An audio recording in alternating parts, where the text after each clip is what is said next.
That's how you get the nice thick trunk like I do.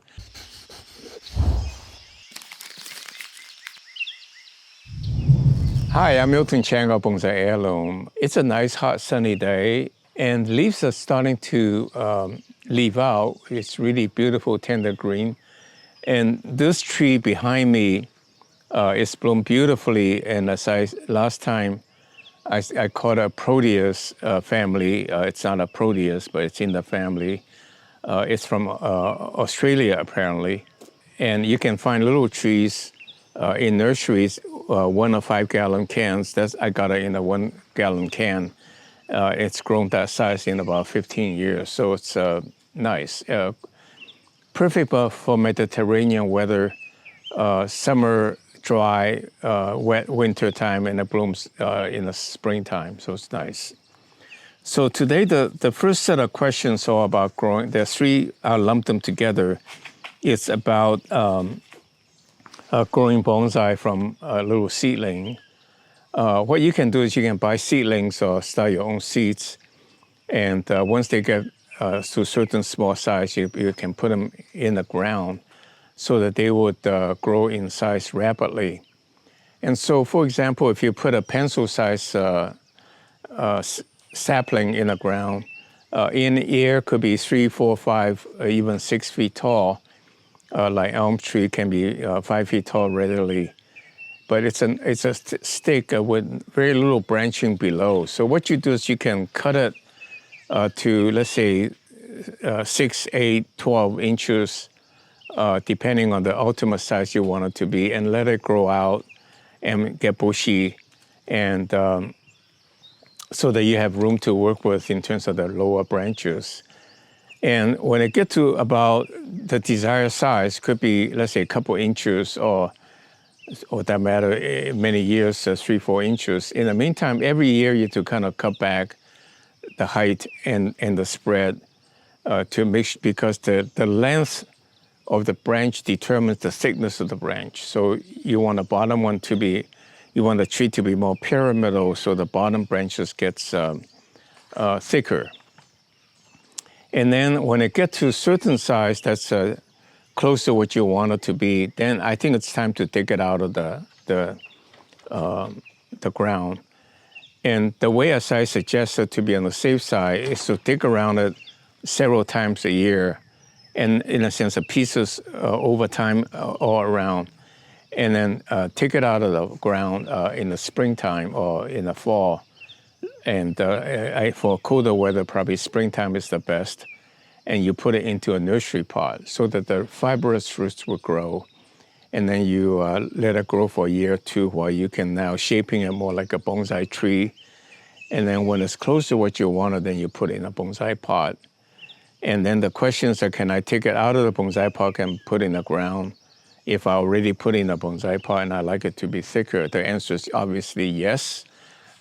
In some sense, you start over again. There's nothing lost, but there's nothing wrong with a small, thin bonsai either. So you may want to start a fresh tree or start with a small bonsai, put it back in the ground, let it grow big. It will grow into a huge size so long as you give it the room to grow.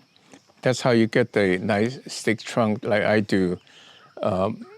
Most of my trees, call it, some trees are 25 years old because that's when I build a new home. Some of them are like more 10, 15 years. And as I go, I put trees, I start new trees. And the next question is that, can you explain your next video how you anchor or why you anchor certain bonsai with wire? Well, I think wiring is a fine technique. Basically, you use the wire to guide the direction of the branch. And for me, when the tree is young, it's sending out all kinds of branches, usually more point towards up. And yet in a bonsai, when the branches, to show a tree is old, in a sense that when a tree is old, the lower branches tend to droop down by its weight because the trunk gets thicker and gets reaching out and never droop by its own weight. And from that standpoint, I think it's quite desirable when the tree is young. You use anchor wire to anchor it down, and I anchor it any old way I can. I can tie to a piece of rock on the ground. I can tie to the bottom of the pot. I can put an anchor in the trunk to put the wire in it as well.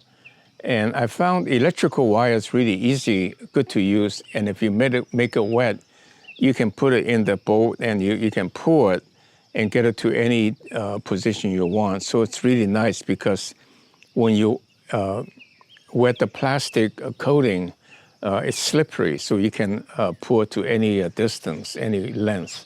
So that's basically it. But on the other hand, as the tree is mature, let's say a year or two before you want to show the tree, it's really too time-consuming to use the clip and grow method for the branches to grow out. So what you can do is you can wire it, get the branches to get the small local branches to where you want it to be, and then fill it out. So to prepare for show, I recommended the constantly shaping it for a year or two. But at the very end, I would say 4 to 6 weeks before showtime, cut back to where you want it to be. And then when it comes out, the new leaves comes out, it will be nice and green, tender leaves. It's beautiful. And in some extreme cases, they have a way of suggesting a way of remove all of the leaves, let's say, 6 weeks before the tree, before show, then all of the leaves coming out will be new. So I don't recommend that. I think that's giving a tree a shock, slow down the growth. But nonetheless, prune it 4 to 6 weeks before to have more new growth, and then just before the show, cut off the new shoots that gone outside of the range. I love to. You talk about design, a windswept design. How do you do a windswept design? I like the windswept design. I think the whole thing you want to keep in mind is that what happens to a tree in nature. And so, for example, if you go to Monterey, California, along the coast, where the wind is always sweeping in one direction from the ocean inland, at least during the day. And so, because the land heats up and the wind blows in, so the tree tend to have wind swept towards that one direction.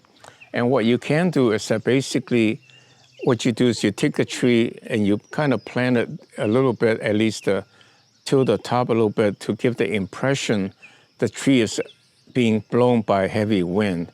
And then, of course, if you want to be extreme, you can cut off branches growing on that side to give the impression. So here's a branch growing in all directions. If you cut off these and let these grow, then these will grow out this way. Anything comes this way, you cut it, then it's all growing in the one direction. So pretty soon you have a slender tree with all the branches going that direction, and it's called windswept, and that's really interesting.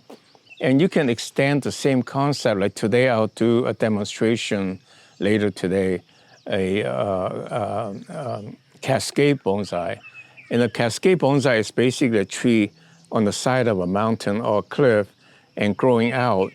And given that this is the mountain, sun is likely to come that direction, in a sense that side is blocked off, then the tree is likely to grow in that direction due to the light. So it's not due to the wind, but due to the light going that direction. And then pretty soon you have a tree growing out that way. So that's a cascade. And so always think about what nature would do, because the whole concept of bonsai is to bring nature close to home, to simulate what the nature would dictate what the tree would do. So your tree looks natural. It may be contrived as a windswept, but you can explain it. It's natural. The last question is that have you worked with climbing hydrangea? And the answer is no. I think people in colder climate where hydrangea tend to go, in a sense, dormant with dropping the leaves, I think they tend to grow them climbing hydrangea. I think the flower is really quite beautiful, and it's a very popular tree against the wall. So I'm sure you'll find old material with the I don't know how woody the branches. I think I've seen it before. They're actually pretty woody. So On the other hand, the leaves and the flowers are all kind of big, so you may want to do a bigger bonsai. I have seen in China or in Hong Kong that they will actually simulate a ficus growing next to a wall. In fact, they will build a kind of a wall using bricks and then put the bonsai hovering over it and branching out, and the roots going down into the ground, into the pots. It's really quite beautiful. So you can do something creative like simulate a climbing hydrangea next to a wall, but on the other hand, keeping in mind the scale. Oh, that's in fact another video I'll do. I had a very large maple tree. The leaves came out to be very large, but it looked perfectly to scale. Again, to scale is the issue. You want the tree to not look, the leaves too big when the tree is too small. On the other hand, if you're stuck with it, you can always display them during the winter months where there's no more leaves. So with that in mind, then, I thank you very much for watching the video. And please click like. That's my reward for you to encourage me to do more of the same. And for that matter, send me criticism to improve. I actually don't mind any criticism because that's how I can improve. And finally, subscribe to our channel so that we can send you announcement of a new video, and also send us your email addresses so we can send you private announcements of any product release. So with that in mind, then, thank you very much. I see you next week.